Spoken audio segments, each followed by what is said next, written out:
수험생 여러분 반갑습니다. 자, 이제 드디어 2023년 34회 공인중개사 자격시험에 대한 이제 첫 출발이 진행되었고, 여러분 너무나 잘 아시다시피 지금 하고 있는 우리 공인중개사법 및 실무에 관련되는 내용은 우리 자격시험에 있어서는 효자 과목이죠. 여러분 1차 과목에 민법과 개론이 있습니다. 그 다음 2차 과목에 지금 오늘 출발하고 있는 공인중개사법, 그리고 부동산 공법, 공시세법으로 구성이 되어 있는데 2차 과목 중에서 가장 중요하다라고 이야기하는 공인중개사법 시간입니다. 뭐 주변에 또 여러분들에게서 많은 이야기를 들으셨겠지만 어차피 1차 과목 민법과 개론이 통과가 되면 2차 시험에 합격을 해야 자격증을 손에 쥡니다. 그럼 여러분들은 자격증을 쥐려고 지금 오신 분들이죠.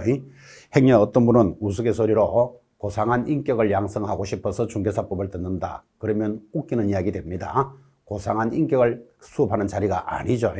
자, 반드시 고득점해서 어려운 과목의 점수를 보태해 주어 여러분이 자격을 취득하는데 길잡이가 되어야 될 공인중개사법이 출발을 했습니다. 자, 이제 지금부터 이제 내년 시험 치는 10월 달까지 우리 같이 중개사법으로서 합격하는 데 많이 도움이 되었다라는 평가와 인사를 듣고 싶어서 출발하고 있습니다. 자, 그런 시간이 출발을 했고, 자, 이 기본 과정에서는 최소한 전 내용을 다 볼 겁니다. 그러니까 지금 주어진 교재가 비교적 두껍죠.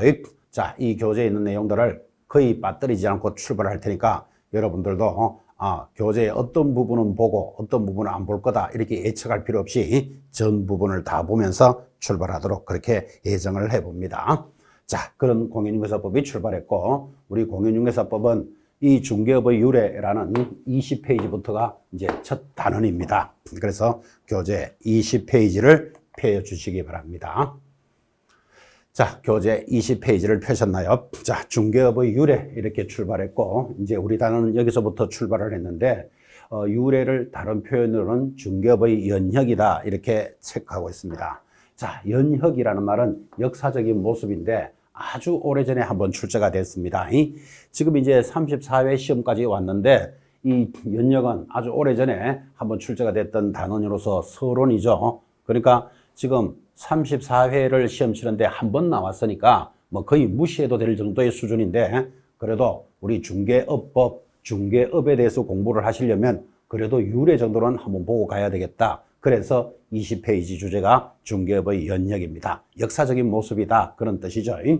자, 오래전에 출제가 되었다는데 출제가 됐다는 단원이 첫째 줄에 있습니다. 1. 객주와 거간이라는 내용이 보입니까? 자, 우리나라 부동산 중개업의 효시는 고려시대의 객주로 보고 있다. 그래서 오래전에 출제됐던 문제, 다음 중 중개업의 효시가 무엇입니까? 같이 줄 거고 계십니까? 자, 효시가 무엇입니까? 해서 답은 객주다. 이렇게 출제를 했습니다. 자, 그러면 여러분들은 객주가 뭐냐? 지금 이런 역사적인 모습을 논할 자리는 아니지만 이 효시라는 말은 날아가는 화살의 제일 앞부분을 효시라고 합니다. 다시, 효시가 뭐라고요?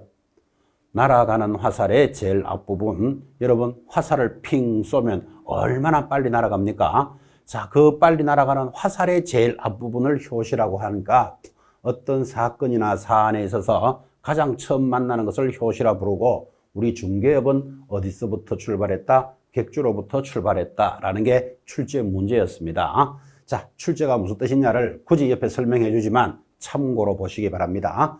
공부 못하는 사람의 특징 이런 거 줄 긋고 체크하시는 분 전형적으로 공부 안 되는 분이죠. 자, 우리는 법을 공부하는 분들은 역사적인 모습은 큰 의미는 없다 그랬잖아 지금, 그죠? 그래서 가볍게 접근하시되, 자, 객주란 타인이 위탁한 상품을 판매하거나 사금융 등의 업무를 수행하는 객상주인을 말한다. 그래서 이 객주라는 말은 원래 본 제목은 객상주인하고 같은 말이에요. 그래서 여기서 객상주인에서 객주라는 말이 보입니다. 그때 객상주인은 타인의 상품을 위탁한, 맡긴 것을 판매해 주거나 업무를 수행하는 자로서 주로 객주에 소속되어 타인 사이에 물건 거래 흥정을 붙이는 사람을 거간이라 이렇게 불렀고, 이 거간은 취급하는 물건의 종류에 따라서 우거간 하면 소를 소개하는 사람, 예전에는 소, 말 이런 것들이 중요한 재산이었겠죠. 말을 소개하면 마거간 그랬겠죠. 자, 비단이나 포목 같은 것들을 거래하면 포목거간, 뭐 인삼을 거래하면 인삼거간 등 다양한 종류로 분류가 되었습니다. 이렇게 설명을 하니까 자, 이 단원에서 여러분이 하나 짚어야 될 것. 우리 중개업의 효시는 어디서부터 출발했다? 객주에서부터 출발했다. 요거 하나를 기억합니다. 자, 그러면 이제 객주에서 출발을 했는데 이 객주에서 일을 하던 사람이 있었겠죠. 자, 그래서 내려가면 상단에 2번 각회, 객주 거간 규칙이라는 게 만들어지고 이때 각회라는 것은 집가자입니다. 집을 소개하는 사람을 각회. 그래서 객주 거간 규칙이라는 말은 1번 조선 후기에 접어들면서 객주에 소속되어 있던 거간들이 독립을 하여 본격적인 활동을 하였는데 자, 이 중에서 토지나 가옥을 전문적으로 우리는 이제 토지가 부동산이죠. 가옥, 집이죠.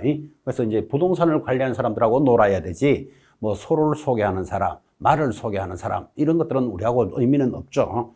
자, 그래서 토지나 가옥을 전문적으로 중개하는 거간을 집을 소개하니까 각회 이렇게 불렀고 한자 말이죠. 이를 굳이 우리말로 바꿔서 가거간 집주름이라고 불렀는데 이 각회는 우리나라 최초의 독자적인 중개업의 개공사로서 의미를 지닌다 그랬습니다. 자, 그럼 이렇게 되겠죠. 시험에 출발하기를 최초로 중개업은 어디서부터 출발했느냐 하니까 객주 하나 기억하시고 거기서 부동산을 관리하던 사람이 있었겠죠. 우리는 부동산하고 노는 사람들이니까 부동산을 관리하는 사람을 뭐라고 불렀다? 각회 또는 가거간 집주름들이 지금 말하는 개업 공인중개사의 역할을 했다. 그렇게 정리하면 되겠죠. 자, 이들 거간이 타인간의 각종 거래 행위에 직접 개입해서 흥정을 붙이고 계약 성립을 받는 대가를 구전이라 하는데 이 구전 하는 말이 이제 지금 말로 하면 중개수수료다 그런 말이겠죠. 자, 이런 사람들이 보던 장소를 복덕방이라 하였고 복덕방이라는 말도 참 오래된 이야기죠. 이는 생기복덕이라는 말에서 연유했다. 생기복덕은 이 복과 덕이 일어나는 생활하는 곳. 그 아주 좋은 말이죠. 복덕방이라는 장소는 뭐라고요? 복과 덕이 일어나는 장소다. 여기에서 연주한 것으로서 가옥과 토지를 풍수지리 등에 입각하여 잘 중개하여 당사자에게 복과 덕을 불러일으킨다는 말에서 유래한 것이다. 이랬습니다. 자, 그러니까 객주에서부터 출발했고 객주에서 일을 하던 사람을 각회 또는 가거간이라고 불렀는데 그런 사람들이 일하던 장소가 복덕방이었다. 지금 여기까지 가볍게 온 겁니다. 자, 서론이니까 가볍게 들으셔도 되겠습니다. 자, 이렇게 하여 이제 3번 거간업이라는 것은 관의 규제를 받는 자유영업제, 규제를 받지 않는 자유영업제였던 관계로 거간업이 난립하여 대민 피해가 속출해 주자 이제 여기에 대해서 뭐가 만들어졌다? 객주 거간 규칙이라는 걸 만들어서 자, 서울에 있는 사람은 서울 물건만 거래하고 부산에 있는 사람은 부산에 있는 물건만 거래하자. 아니니까 너무 혼란스럽더라 그런 뜻이죠. 그래서 규칙이 하나 만들어졌고 이때 객주 거간 규칙에 여러분들은 밑줄을 하나 딱 끄시고 그것을 최초의 법이라고 볼 수 있다. 이제 이렇게 소개를 해줬습니다. 자, 이때 4번 1893년에는 거간업을 하는 사람은 엄격한 신원조회를 거쳐 한성부에서 발급해주는 거간 인가증이 있어야 영업을 할 수 있었다. 즉 이때 거간업은 인가를 받고 영업을 했다라는 취지를 지금 설명했죠. 자, 그렇게 해서 이제 역사적인 모습을 가볍게 보고 있습니다. 자, 이제 3번 넘어가면 소개영업 취체규칙이라는 말이 따라오는데 여러분 취체 이 말은 단속하다 이런 뜻이에요. 지금은 이런 말 사용하지 않죠. 그래서 일제시대 때 일본 말을 소개 영업 취체라고 하면 취체라는 뜻은 단속하다 이런 뜻이니까 소개 영업을 하는데 단속하는 규칙이 만들어집니다. 그래서 일제시대 초기에는 일본인의 부동산 활동을 보호하고자 거간 인가제를 폐지하여 자유영업제가 되었으나 그 후 1922년 조선의 부동산에 관한 정보를 장악하고 식민지 정책을 정착시키기 위해서 경기 도령으로 소개 영업 취체 규칙을 제정하여 엄격한 허가제로 전환했습니다. 아, 그럼 여러분들은 일제시대 때는 허가제로 중개업을 하였구나. 이렇게 기억하면 되겠죠. 자, 그때 이 소개영업 취체 규칙을 우리나라 최초의 근대화된 법령이란다. 요 정도는 밑줄을 껐습니다. 아까 최초의 법은 뭐라고요? 객주 거간 규칙이 있었다면 근대화된 법 하면 소개영업 취체 규칙 이렇게 정리를 합니다. 드디어 해방이 됩니다. 이제 일제시대까지는 역사적인 모습이니까 큰 의미는 없다 그랬죠. 또 무슨 일제시대 때가 우리에게 자랑스러운 시절도 아니죠. 그래서 이제 4번부터 잘 보셔야 됩니다.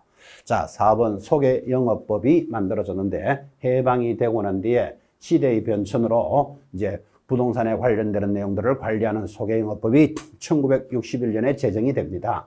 자, 여기서 체크해 볼 것. 이런 소개영업법은 현행 공인중개사법과는 달리 여기 밑줄 긋습니다. 부동산 외의 동산을 소개하는 것도 소개영업법에 따라가니까 우리는 앞으로 부동산을 배우는 분들이지 공부하는 분들이지 동산하고는 관련이 없지만 이 소개영업법은 동산까지도 관리를 했다. 그때 이런 부동산과 동산을 소개할 때는 신고제를 채택했습니다. 자, 그러면 소개영업법이라는 제목 옆에다가 크게 신고제 이렇게 하나 적습니다.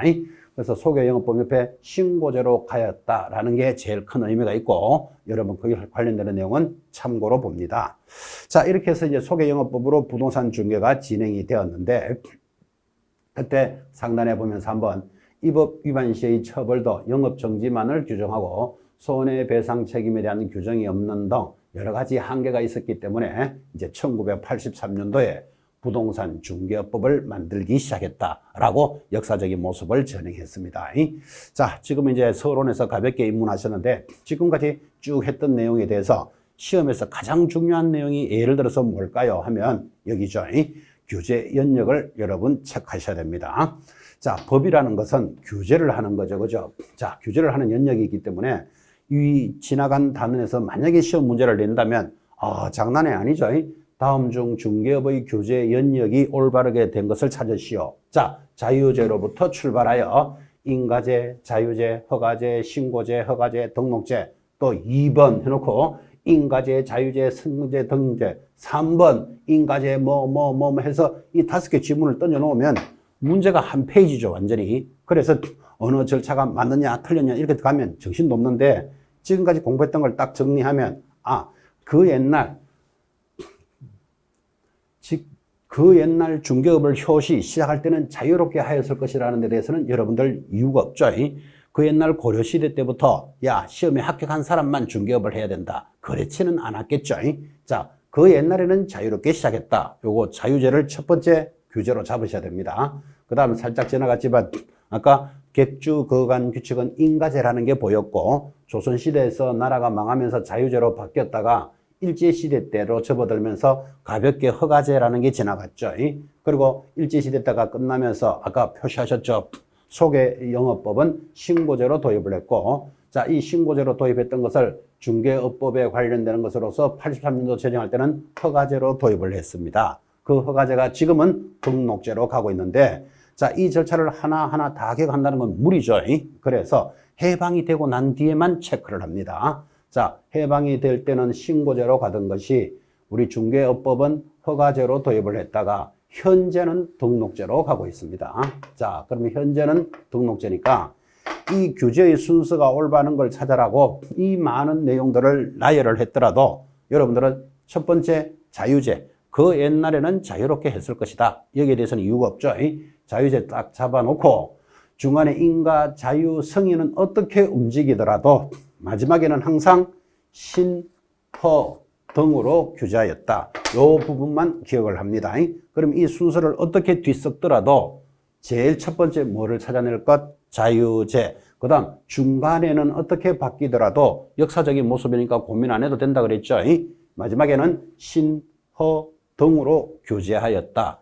신, 허 등을 기억하셔야 됩니다. 덤으로 지금 현재는 등록제로 규정하고 있다는 것도 잘 보셔야 됩니다. 자, 그러면 신, 허 등을 기억하면 되니까 신, 허 등이라는 표현이 말이 잘 안 되시는 분은 신, 호 등으로 규제했다. 이렇게 들어놓습니다. 여러분 밖에 나가면 사거리에 신호등이 있죠. 신호등이 무슨 역할을 하죠? 파란불이 오면 가세요. 빨간불이 오면 서세요라고 교통을 규제하는 게 신호등이죠. 그러면 우리 중개업도 어떻게 규제를 했다? 신호 등으로 규제했다 정도로 정리를 합니다. 자, 이 정도 내용을 다시 돌아가서 막 복습한다, 빨간 볼펜 한다, 별표한다 그럴 내용 아니죠. 들은 자리에서 바로 이해를 합니다. 그 옛날에는 자유롭게 하였을 것이다. 그래서 시간이 지날 때 중간에 있는 내용들은 관심 가지지 않아도 된다 그랬죠. 어떻게 바뀌더라도 역사적인 모습이니까 편안하게 보시면서 마지막으로는 신호 등으로 규제했다. 이 부분은 익히셔야 됩니다. 그래서 신호 등으로 중개업은 규제가 되었고 덤으로 지금 현재는 등록제다라는 말도 이해를 해 놓으셔야 됩니다. 이 등록이라는 말을 하나를 가지고 1년 동안 이 중개사법이 진행이 됩니다. 그래서 신호 등으로 규제했다. 이 부분이 제일 중요한 겁니다. 자, 지금 서론에서는 가볍게 잡아야 될 것이 여기 규제의 연역, 법을 배우는 분들은 규제의 연역에 대해서 정리를 했으니까 그 부분을 잘 익히셔야 됩니다. 자, 이제 어쩌면 지금부터가 이제 본론이죠. 여러분이 공부하시고 40문항이 출제되는 우리 공인중개사 법령은 이렇게 구성이 되었고 이런 목적으로 갑니다. 자, 어차피 서론이기 때문에 큰 의미는 없지만 그래도 이 구성이라든지 목적에 대해서는 잘 기억을 해 놓으시면 앞으로 공부하는 데 큰 도움이 될 겁니다. 그래서 이 기본 과정에서 가장 먼저 서론으로 짚고 있습니다. 자, 이 법은 이렇게 구성이 됐습니다. 첫 번째, 공인중개사법이 있습니다. 자, 자격을 취득하여 개업 공인중개사가 된 후 공인중개사의 중개 업무에 관련된 내용으로서 모두 51개 조문으로 구성이 되어 있는데 51 이런 것들은 여러분이 기억할 필요는 없고 참고로 듣습니다. 자, 51개 조문으로 구성되었고 좀 전에 들으셨다시피 1983년도에 제정이 되었고 지금으로부터 약 40년이 지났습니다. 그래서 83년 기준으로 올해가 이제 2023년 여러분들은 이제 34회를 시험 치는 수험생들인데 83년에 제정이 됐으니까 40년 동안 중개법이 개정을 했습니다. 그래서 여러 차례 개정을 통해서 2014년 10년 전에 이름을 공인중개사법으로 바꿨다라는 게 공인중개사법의 내용입니다. 그냥 가볍게 보셔도 됩니다. 자, 이 공인중개사법에 따라서 뭐가 만들어져 있다? 시행령이 만들어져 있습니다. 자, 시행령을 다른 표현으로는 대통령령 하니까 기초과정에서 이 정도는 기억하셔야 됩니다. 자, 시험 공부를 하심에 있어서 어떠한 내용은 시행령에서 규정하고 있다. 오죠. 근데 이 말을 이 어떠한 내용은 대통령령으로 규정하고 있다. 같은 말입니다. 이게 같은 말이니까 시행령을 대통령령이란다를 기억해 놓으셔야 되는데 이 가벼운 내용을 정리를 안 해 놓으니까 아니 어떤 내용은 시행령에 있다는데요. 어떤 내용은 대통령령에 있다는데요. 이게 무슨 차이입니까? 이렇게 질문하고 있으면 날새죠. 어차피 내용은 고사하고라도 시행령과 대통령령이 같다는 것도 모르고 공부를 하고 있으면 그럼 뭐를 알고 있는데 이런 문제가 되잖아. 그죠? 그래서 기초지만 기억해 놓으셔야 돼요. 자, 다시 묻습니다. 시행령을 뭐라 부른다? 대통령령. 같은 말입니다. 법을 국회에서 만들면 대통령령인 행정부에서 시행한다. 그런 뜻이에요. 그래서 시행령을 대통령령이라는데 자, 이 시행령 대통령에서는 중요한 게 사무소 등록 기준, 과태료 부과 기준 이런 것들이 대통령령으로 규정이 되어 있습니다. 시험에 나온 바 있습니다. 어떤 내용인가 하면 자, 과태료의 기준은 대통령령으로 정한다. 이런 게 시험 지문에 들어왔죠. 그래서 가볍게 입문합니다. 자, 어떤 큰 기준에 대해서는 그죠? 대통령이 높은 사람이니까 대통령령으로 정리를 하는구나. 그 대통령령을 다른 표현으로는 시행령이라고 합니다. 자, 그런데 대통령이 시행을 하는데 대통령이 부동산에 관한 것만 시행할 수는 없죠. 대통령이 해야 될 게 국방, 사회, 문화, 외교, 기업에 관련되는 전체들 다 관리하는데 대통령이 부동산만 관리할 수는 없으니까 이걸 각부 장관한테 맡깁니다. 자, 그럼 부동산에 관련되는 것은 누구한테 맡겨져 있다? 우리는 국토장관에게 맡겨져 있겠죠.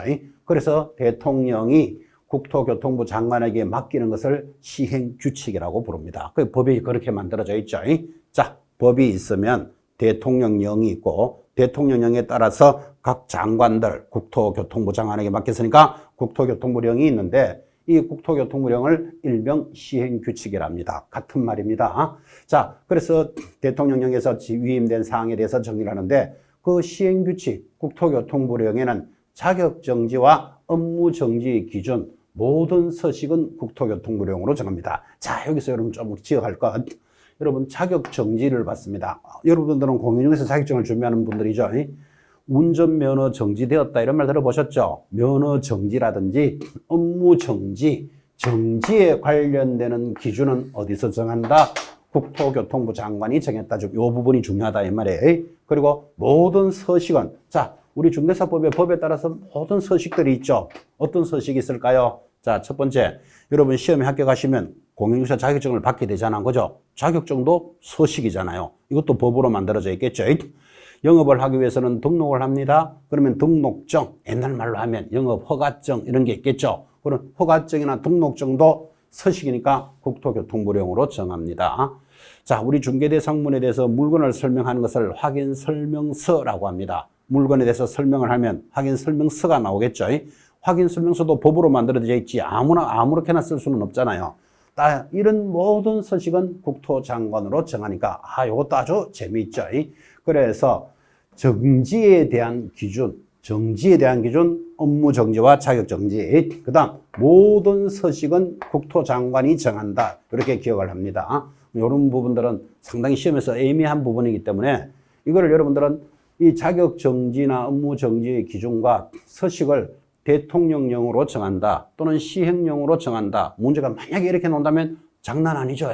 자, 어떠한 내용이 어디 있느냐를 지금 묻고 있다 이 말이에요. 그러면 무슨 내용이 어디 있느냐를 다 공부할 수는 없지만 문제가 들어올 수 있는 게 딱 정해져 있다니까요. 그 중에서 특히 정지의 기준과 모든 양식은 서식은 국토교통부령이니까 아예 기억하시기를 대통령의 쫄병인 국토장관이 양식을 만드는구나 이렇게 기억을 합니다. 이미지화 시킵니다. 쪽팔리게 대통령이 양식 안 만듭니다. 대통령의 쫄병인 장관이 모든 서식과 정지 기준을 정한다 해서 요거는 시행규칙 국토교통부령으로 있다는 요 부분은 좀 의미 있게 봐놓으셔야 됩니다. 요 3번이 시험에서 잘 들어오죠. 자, 그렇게 해서 이제 법의 구성에서 법과 시행령 그리고 시행규칙이라는 내용을 보고 있는데 우리 범위에는 하나가 더 있습니다. 4번 보시면 공인중개사의 매수신청 대리 등록에 관한 규칙을 일명 대법원 규칙이라고 합니다. 이건 대법원 규칙에 따라서 경매 업무를 하게 됩니다. 그래서 이 역시 매수신청에 관한 내용도 여러분 당연히 우리 같이 공부하게 되고 여기서도 경매에 관련되는 문제가 반드시 출제가 되는데 자, 개공사는 경매 부동산에 대한 권리 분석, 취득의 알선, 입찰 신청의 대리, 매수 신청 대리를 할 수 있고 이 중 법률 행위에 해당하는 입찰 신청의 대리와 매수 신청 대리 행위는 지방법원에 등록을 하고 전 4장 23개 조문으로 구성이 되어 있습니다. 자, 여러분 몇 개 조문으로 되어 있다. 이건 큰 의미는 없고 매수 신청에 관한 내용을 일명 뭐라고 부른다? 대법원 규칙이라 하고 대법원 규칙은 경매 부동산에 관련되는 내용을 관리한다. 우리 공부도 하게 되고 또 여러분 상당히 관심도 많이 가지게 될 겁니다. 자, 그래서 대법원 규칙까지 이 4번까지가 이제 우리 시험 범위입니다. 그래서 이를 우리 중개사법의 성격이다 이렇게 이야기를 하죠.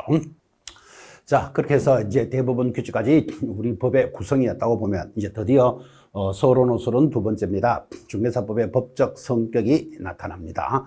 이 법적 성격은 시험에도 들어온 적도 있습니다. 여러분 성격을 수업할 때마다 항상 이런 이야기를 합니다. 여러분 아시다시피 사람도 나름대로 성격이 다 있잖아. 그죠? 여러분 수업을 듣고 계시는 여러분 자기 스스로는 성격이 어떻다고 생각하십니까? 자, 어떤 사람은 차분한 성격이다. 또는 어떤 사람은 까칠한 성격이다. 또는 활달한 성격이다. 나름대로 자기 성격이 다 있겠죠. 자, 사람도 나름대로 성격이 있듯이 법에도 성격이 있습니다. 근데 이 법의 성격은 모두 4가지로 나타납니다. 그래서 이게 시험용이 되는 겁니다. 자, 우리 중개사법은 어떤 성격이 있을까요? 하니까 첫 번째, 부동산 중개업에 대해서는 일반법적 성격이다. 일반법을 일명 기본법이다 라고도 이야기합니다. 자, 그럼 일반법, 기본법이 무슨 뜻이냐? 그러니까 공인중개사법은 중개업무에 관한 일반법적 성격을 지니고 있고 따라서 부동산 중개에 관한 다른 법의 규정을 있는 경우를 제외하고는 공인중개사 법령의 규정을 우선한다. 즉 한마디로 말하면 중개업에 관해서는 우리 법이 일반적인 법이다 그 말이에요. 그러니까 여러분들은 중개업을 하면서 변호사법, 도로교통법 이런 거 보지 않는다 이런 뜻이에요. 그래서 중개업에 관해서는 가장 기본이 되는 법이 뭘까요? 하면 공인중개사 법령이다. 그래서 우리는 이를 일반법적, 기본법적 성격이다 이렇게 부릅니다. 자, 이제 넘어가면 두 번째, 이 법은 민법과 상법에 대해서는 특별법적 성격인데 여기서 여러분들이 특별법에 초점을 잘 맞추시기 바랍니다. 자, 초등학교는 아니고 중고등학교 시절에 예를 들어 본 사회 수업 시간에 특별법 우선의 원칙 이런 거 공부합니다. 특별법이 뭐냐 하면 일반법과 특별법이 충돌을 하게 되면 어느 법을 먼저 적용하느냐? 그때 특별법 우선의 원칙이 적용되는데 만약에 우리 공인중개사법의 성격은 민법하고 상법이 서로 충돌을 하게 된다. 그러면 어느 법부터 적용할까요? 중개사법부터 먼저 적용합니다. 그래서 이것에 비해서 우리 법은 특별법적 성격이다. 이 특별법이라는 개념은 법을 해석함에 있어서 중요하기 때문에 기억 하나 하셔야 됩니다. 자, 볼까요? 중개사법은 개공사와 의뢰인 간의 법률 관계를 규율하는 것을 내용으로 하고 민법상에서는 민사중개에 관한 별도의 규정을 갖고 있지 아니하므로 민사중개별로 각 개별법이 원칙적으로 적용되고 이 민법은 보충적으로 적용을 받습니다. 자, 이때 민사중개에 속하는 부동산 중개도 민법이 우선 적용되어야 하나 개별법, 지금 우리가 공부하고 있는 공인중개사법이 존재하므로 공인중개사법은 민법에 대한 특별법이라고 할 수 있다. 그래서 어떤 내용이 민법에도 있고 상법에도 있다. 그러면 중개사법하고 충돌을 한다면 어느 법을 먼저 적용할까요? 중개사법을 먼저 적용합니다. 왜? 중개사법은 특별법이기 때문에 그렇게 설명을 합니다. 그래서 우리 중개사법은 첫 번째 기본법이면서 일반법적 성격이죠. 중개에 대해서는 가장 기본이 되는 법이고 민법이나 상법과 충돌을 하게 되면 특별법적 성격으로서 우리 중개사법이 먼저 적용되는 성격입니다. 자, 그때 세 번째 성격으로서는 사회법, 중간법적 성격인데, 자, 요 사회법이라는 것은 사회가 발달하면서 만들어지니까 사회법이랍니다. 그걸 일명 중간법이라고 부르는데, 자, 중개사법은 일반 사인들 간의 재산상의 거래 행위에 대해서 중개 행위를 규율하여 공정한 부동산 거래 질서를 확립하여 국민 경제에 이바지함을 목적으로 중개업에 관한 공적 규정을 인정하는 공법적인 제도. 공법이라는 게 국가가 통제한다 이런 뜻이에요. 예를 들어서 개설 등록이나 지도, 감독, 명령, 행정처분 이런 것들이 공법적인 요소라면 개인과 개인에 관련되는 것을 사법적 요소로 합니다. 사법은 중개계약이나 손해배상 책임, 자기가 잘못을 하면 손해를 책임져야 된다. 이런 사법적 영역의 성격이 서로 공존하는 가치 있는, 즉 공익 실현을 위해서 사적 자치에 공적인 개입을 허용한 사회법적 성격을 지니고 있습니다. 그래서 우리는 이 중개사법의 성격을 사회법이다 또는 중간법이다 라고 부르는데, 자, 한마디로 사회법, 중간법은 지금 내용을 많이 읽었지만 공법적인 요소와 공법에 동그라미 합니까? 그 다음 사법적인 요소, 사법에 동그라미 합니까? 그래서 공법과 사법이 섞여 있는 중간법이다. 지금 이렇게 성격했고, 이 중간법이라는 성격은 사회가 발달하면서 만들어지니까 일명 사회법적 성격이다. 그렇게 이야기했죠. 자, 이제 네 번째 이 법은 국내법적 성격입니다. 가볍죠? 자, 국내에서만 효력을 갖는 국내법적 성격이다. 항상 이 수업을 할 때마다 여러분들은 이 중개사법에 따라서 공인중개사 자격을 취득했으면 우리 중개사법은 우리 국내에만 적용하지 일본에 있는 아파트는 하나 팔러 갈까요? 그런 말 하면 안 됩니다. 이렇게 이야기합니다. 외국에는 적용하지 않습니다. 그래서 국제법이 아닌 국내법적 성격이다. 지금 이렇게 정리를 했죠. 자, 여기까지가 이제 중개사법의 성격인데 지금 화면이 넘어가고 있고 여러분들은 교재를 보고 계시지만 중개사법의 성격은 비교적 중요한 것이 네 가지로 떨어지기 때문에 체크하셔야 돼요. 첫 번째, 자, 교재 보지 말고 대답 한번 해보시죠. 우리 공인중개사법은 첫째, 기본법적 성격이다. 이 기본법을 일명 일반법적 성격이다 그랬죠. 두 번째, 민법이나 상법보다는 먼저 해석하는 특별법적 성격이다. 특별법 중요하다 그랬습니다. 자, 어떤 내용이 민법에도 또 뭐 상법에도 중개사법에도 만약에 같은 내용이 있다면 어느 법부터 적용한다? 중개사법부터 먼저 적용합니다. 그래서 그것을 특별법적 성격이다. 세 번째, 좀 전에 공부하셨지만 사회법적 성격인데 이 사회법이라는 것은 사회가 발달하면서 만들어지니까 사회법을 일명 중간법이라고 한다. 이 중간법이라는 것은 공법적인 요소와 공법이라는 게 국가가 관리하는 법을 공법이라고 합니다. 사법적인 요소를 포함하고 있다. 그래서 국가가 통제하는 공법적인 요소와 개인과 개인에 관련되는 사법적인 요소가 포함되어 있으니까 중간법이다. 중간법을 다른 말로는 사회법적 성격이다. 그렇게 했죠. 마지막 네 번째, 이 법은 국내법적 성격이니까 국내법이라는 것은 여러분들이 이 제도에 따라서 자격증을 취득해서 미국에 있는 일본에 있는 아파트 하나 팔러 갈까요? 하면 안 됩니다. 이렇게 이야기했죠. 왜? 이 법은 국내에만 적용합니다. 자, 이렇게 해서 성격을 네 가지로 정리하는데 여러분들은 앞으로 네 가지 하면 이건 시험 문제다. 이렇게 기억하셔야 됩니다. 여러분이 만나는 시험은 오지선다형 5개 중에 하나를 골라라 이런 학생들이죠. 그러면 하나, 둘, 셋, 네 가지에다가 쓸데없는 걸 걸어놓고 다음 중 해당되지 않는 놈을 찾으시오. 단골 문제죠. 자, 그래서 이제 우리 이 공인중개사법뿐만 아니라 여러분들은 자격시험을 준비하는 데 있어서는 오지선다형을 공부하는 학생들이니까 항상 어떤 느낌을 가지셔야 되는가 하면 어떤 주제가 하나, 둘, 셋, 넷 또는 하나, 둘, 셋, 넷, 5개 이렇게 떨어지면 이건 바로 문제를 만들 수 있구나 하여 중요하다라는 느낌을 가지셔야 됩니다. 아직까지는 잘 안 되시죠? 이제 앞으로 수업을 하면서 이런 이야기를 굉장히 많이 할 겁니다. 그리고 어떤 이렇게 난해한 많은 내용들이 주어져 있으면 항상 이 내용을 하나, 둘, 셋, 넷, 5개 또는 하나, 둘, 셋, 넷 자꾸 자르는 연습을 하셔야 되고 여러분들은 어차피 오지선다형을 관리해야 될 수험생들이기 때문에 그렇죠. 우리 중개사법에서 이렇게 훈련이 잘 되면 이제 다른 과목 민법이라든지 학계론이라든지 부동산 공법도 서서히 스스로 한번 적용도 해보시기 바랍니다.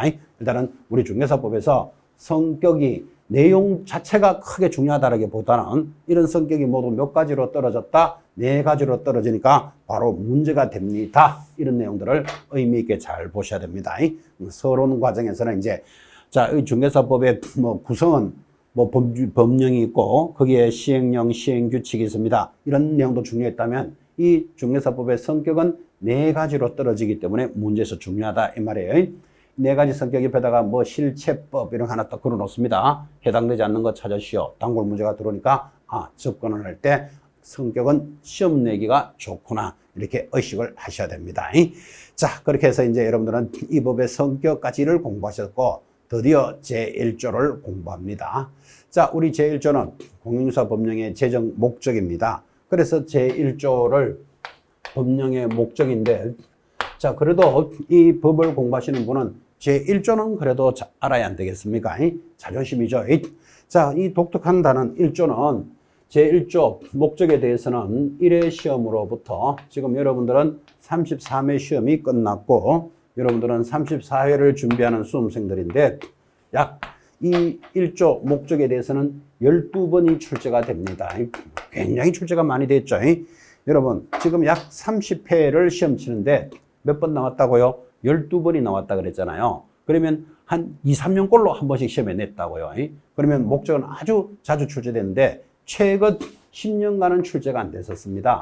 그러면 예를 들어서 23회 때까지는 12번이 나오려면 2년에 한 번 꼴로 출제했겠죠. 그러면 2년에 한 번 꼴로 출제했다는 말은 아예 수업할 때마다 매년 나옵니다. 이렇게 강조를 합니다. 이거 2년에 한 번 나오거든요. 3년에 한 번 나오니까 3년에 한 번씩만 공부합시다. 그렇게 얇게 공부할 수는 없죠. 그래서 제1조 목적은 첫 번째 접근하실 때 아주 빈도가 높았다. 이거 의식해 놓으셔야 됩니다.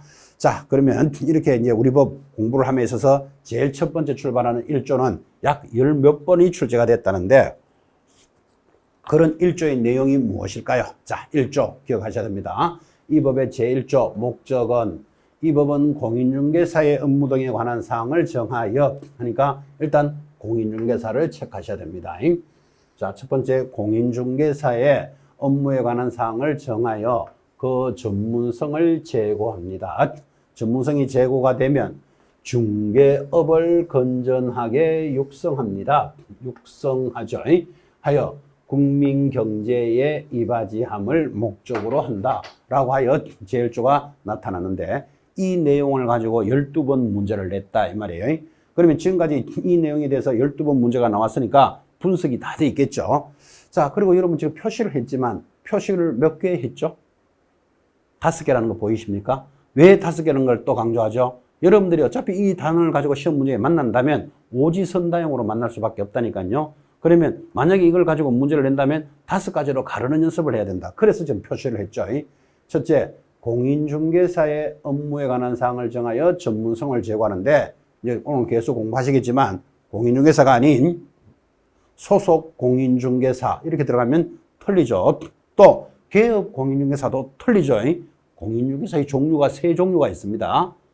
몇 종류가 있다고요? 세 종류가 있습니다. 아마 이 수업을 처음 공부하시는 분은 무슨 공인중개사가 세 종류나 있을까요? 하지만 공부하게 되는데, 세 종류. 첫 번째 공인중개사가 있습니다. 두 번째 소속 공인중개사, 세 번째 개업 공인중개사도 있습니다. 그래서 공인중개사가 세 종류가 있는데, 이 중에서 공인중개사를 관리하고 있습니다. 공인중개사의 업무에 관한 사항을 정하여 그 전문성이 제고가 되면, 자, 전문성을 제고하는 것을 공신력을 제고하고 하면 틀리겠죠. 얼마나 좋은 말입니까? 여러분, 공인중개사의 공신력도 중요하지만 목적에는 아니라니까요. 전문성을 제고합니다. 제고가 되면 중개업을 건전하게 육성합니다. 이때 여러분들은 중개 업무를 글자 한자 더 들어오면 틀린 거 찾아내겠나요? 웬만큼 눈 밝아가지고 못 찾아냅니다. 중개업이라 그랬지 중개 업무가 아니죠. 중개업을 건전하게 육성합니다. 자, 이 육성하는 것을 건전하게 지도하고 하면 틀리는 거 찾아내겠나요? 또는 건전하게 지도 육성하고 이렇게 막 들어온다니까요. 그래서 제1조 목적은 대충 설렁설렁 공부하면 무조건 틀리게 되어 있습니다. 그래서 지금 1조 목적을 딱 공부하실 때 글씨 하나, 토시 하나, 문구 하나까지 정확하게 보셔야 된다고. 그렇게 시험을 12번을 출제했다 이 말이에요 지금. 자, 그래서 건전하게 지도 육성하는 게 아니고 육성합니다. 육성하여 최종 목적은 뭐다? 국민경제 이바지함을 목적으로 한다. 이 국민경제를 이어지는 내용에서 국민의 재산권을 보호한다, 국민의 소유권을 보호한다 이런 말 들어가면 틀리겠죠. 자, 근데 다 좋은 말이잖아, 그죠? 제1조 목적은 이 부동산에 관련된 내용이니까 뭐 투기를 억제하고 막 이런 말들도 막 연결되는데, 투기 억제가 그렇게 좋은 말이지만 목적에는 들어가지 않습니다. 또 부동산에 관련되는 수요 공급을 조절하고 그런 말도 없잖아 지금, 그죠? 그래서 제1조 목적은 12번이나 출제되면서 어떻게 건드렸다는 걸 의식해 놓으셔야 돼요. 자, 그래서 이러한 제정 목적은 국민들이 이 법의 입법 취지나 목적을 정확하게 파악하고 이해할 수 있도록 함과 동시에 이 법의 근본 이념이자 법조항을 해석하는 기준이 되기도 한다 하고 보충 설명을 했습니다. 자, 이제 여러분들한테 전달하는 건 제1조 목적은 아주 많이 출제되었습니다. 최근에는 잘 안 나왔습니다. 그렇지만 제1조 목적을 모르고 2조부터 공부한다는 것도 웃기는 이야기잖아, 그죠? 그래서 자존심을 걸고 1조는 공부하셔야 됩니다. 자, 1조 목적을 공부하려면 첫 번째 단어가 뭐죠? 공인중개사 체크하셔야 됩니다. 두 번째, 전문성을 제고하면. 세 번째, 중개업을 건전하게 육성합니다. 최종 목적은 국민의 재산권 보호에 기한 국민경제에 이바지한다 해서 국민경제까지 5가지를 익히셔야 됩니다. 자, 그래서 제1조 목적은 어떻게 연결되었고 시험이 어떻게 나올 겁니다를 소개해 드렸는데, 자, 여기 보시면 보충학습 교재 하단에 있죠. 중요사항 정리해서, 자, 중요사항 정리를 하니까 이게 중요합니다 하고 별표를 해야 될 문제는 아니고 이것들이 다 틀리게 답으로 출제했던 것들입니다. 예를 들면 국토의 효율적 이용, 여러분 부동산 공법 등을 통해서 굉장히 많이 듣게 될 겁니다. 국토의 효율적 이용이라는 말. 자, 부동산업을 육성하고 우리는 중개업을 건전하게 육성합니다. 이 부동산업 이런 것들은 좀 조심하셔야 된다니까요. 부동산업이라는 게 얼마나 범위가 크겠어요. 이 부동산이라는 것은 이사를 하는 것도 부동산에 관한 거고, 인테리어도 부동산에 관한 거고, 땅을 파내는 것도 부동산에 관한 건데, 우리는 이런 총괄적인 부동산업을 관리하지 않습니다. 그 중에서 중개업을 건전하게 육성합니다. 중개업이라는 것은 오늘도 공부하겠지만 물건을 파는 자, 매도인과 사는 자, 매수인 사이에 연결해 주는 게 중개지. 그런 것들이 모든 부동산업에 들어가 있지만 부동산업을 육성한다 하면 틀린다 이 말이에요. 우리는 중개업을 건전하게 육성합니다. 자, 부동산 개업 공인중개사를 적절하게 규율하고, 자, 개업 공인중개사도 적절하게 규율은 돼야 되겠지만 목적에는 해당되지 않죠. 또 중개 업무의 적절한 규제, 부동산의 수요 공급의 조절, 얼마나 내용들이 좋은 말씀들입니까? 수요 공급의 조절. 지금 부동산의 아파트가 미분양이 되었다 이런 말 들어보셨나요? 미분양이 왜 되죠? 수요 공급의 조절이 안 됐잖아, 지금 그죠? 자, 사고자 하는 사람은 100명인데 아파트를 1000채를 지어놨어요. 그러면 900채가 남겠지. 미분양이잖아, 그죠? 근데 가끔씩 어떤 지역의 아파트는 당첨만 되면 로또가 되는 겁니다. 받기만 하면 뭐 피가 1억 5천이 붙었습니다. 이런 말도 들어보셨나요? 자, 사고 싶은 사람은 100명 있는데 아파트가 10채밖에 없어. 그러면 웃돈을 주고 사는 게 피잖아, 그죠? 결국은 이런 것들이 모두 부동산에 관련되는 수요 공급의 조절이라는 문제에서 연결되니까 부동산에 있어서 수요 공급의 조절은 굉장히 성경과 같은 말씀이죠. 자, 그렇지만 목적에는 해당되지 않습니다. 수요 공급의 조절. 또 투기를 억제하고 좀 전에도 전달했지만 우리 부동산에 관련되는 이야기는 시작만 하면 투기 억제, 투기 방지라는 말이 노래같이 나오지만 목적에는 해당되지 않고 또 국민의 재산권 보호 등은 이 법의 재정 목적이 아니다. 이것들이 다 정답으로 처리했던 틀리게 나온 것들이겠죠. 그래서 이 중요사항 정리라는 말은 이것들을 별표하는 게 아니고 주어진 제1조를 여러분은 정확하게 보셔야 됩니다를 다시 한번 강조합니다. 자, 우리 중개사법 제1조 아주 자주 출제되었고 출제를 떠났으라도 여러분들은 자존심을 걸고 1조는 알고 출발하셔야 됩니다. 5개를 기억하시는데 자, 지금 당장 다 할 필요는 없죠.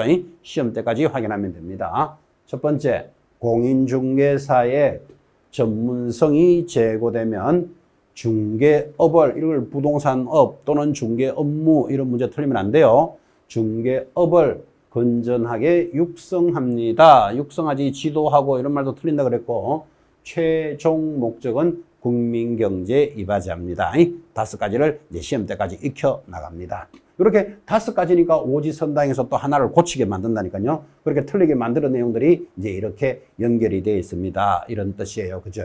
자, 그렇게 해서 자, 우리 이제 34회를 대비한 여러분들에게 이제 1교시는 말 그대로 중개사법의 서론이 출발되었습니다. 자, 우리가 지금 중개업을 공부하고 있는데 중개업의 역사는 어떻게 되었을까? 이 연역에서 출발했지만 역사 그렇게 열심히 볼 필요는 없고 신호 등을 기억해 놓으셔야 됩니다. 규제는 신호등으로 규제했다. 그 다음 우리 법의 구성 그리고 지금 보다시피 성격 이런 걸 정리됐고 제1조 최종 목적은 국민경제에 이바지한다까지를 이제 서론으로 공부하신 거예요. 이제 잠깐 쉬었다가 제2조 용어의 정의 이제 여기서부터 이제 오리지널 우리 단원이 출발을 하게 될 겁니다. 자, 잠깐 쉬었다가 출발합시다.